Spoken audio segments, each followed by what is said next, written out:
Hi, on this episode, we're going to cover how to create, or rather, how to understand what the creative displays assignment is asking of you. So, if you go into classwork, you go to National History Day, the creative displays directions should be posted up near the top of that category because it's one of the last things you will do before you finish your project.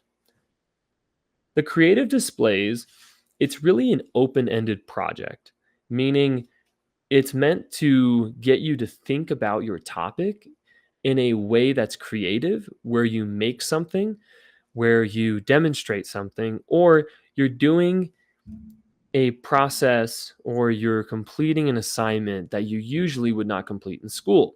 School typically does a lot of writing, a lot of reading.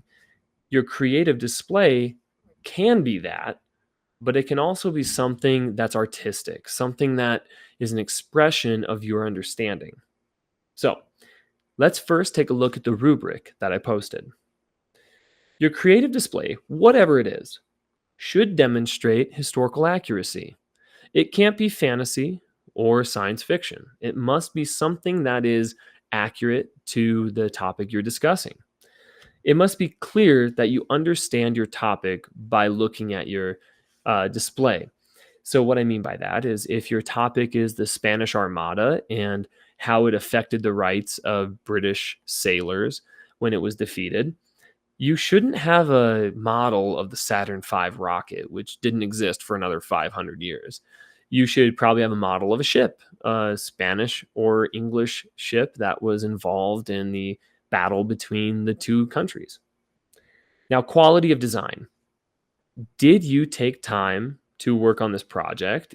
Is it of a high quality, meaning there's not glue marks everywhere if it's a model, or it's not sloppy when you put it together? Essentially, we're looking for something that you were thoughtful with. You thought about how you wanted it to look. You got the supplies you needed to. It doesn't mean it needs to be perfect. We just need to see an intentional effort put in to this assignment. And then, of course, it needs to have a clear message. We need to understand what it is.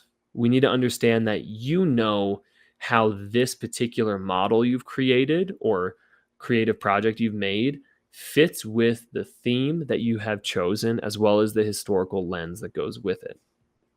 So let's go back to the assignment. You are identifying two historical lenses, right? You wrote three of them already. Three historical lenses went to your race's response.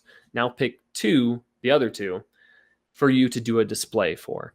Now, displays can be anything that you've created, like a political cartoon. This list here is a list you can choose from if you're stuck, if you're thinking, I don't know what to make. Okay, well, how about you create a fake news article that has to do with your topic? Of course, it needs to be historically accurate, um, but you can have, say, liberty with inventing a character that lived through the event you're discussing. You could do a journal about what it was like during the Montgomery bus boycott from, say, somebody, a character you've made up, but ultimately their story is historically accurate. You can develop a comic strip or a propaganda poster. You could write a short story, right? Write a short story, like I mentioned, either on a real person going through these events, like they may have laid out in their diary, or someone you have created, though the event they're living through is accurate. You could build a model or a diorama. Keep in mind, those cost money. Um, you could develop a board game, create a mini exhibit. If you love making movies, you could put a QR code that links us to a movie you made. Or maybe it's a large scale drawing or mural you paint. Of course, you can always create and develop a historical costume if your topic has to do with fashion. And there's always the collage. Now, you're not limited to this particular list of creative ideas. If you have something in mind that's not on here, just go ahead and talk to your teacher, talk to myself, and we can kind of work out exactly what that project will look like.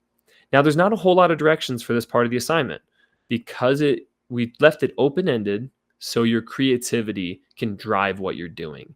The race's response, that was very structured. That's where the rules are, the writing is. This is for you to have fun. Have fun with an idea, run with a concept, and develop something that's entertaining to look at or engage with.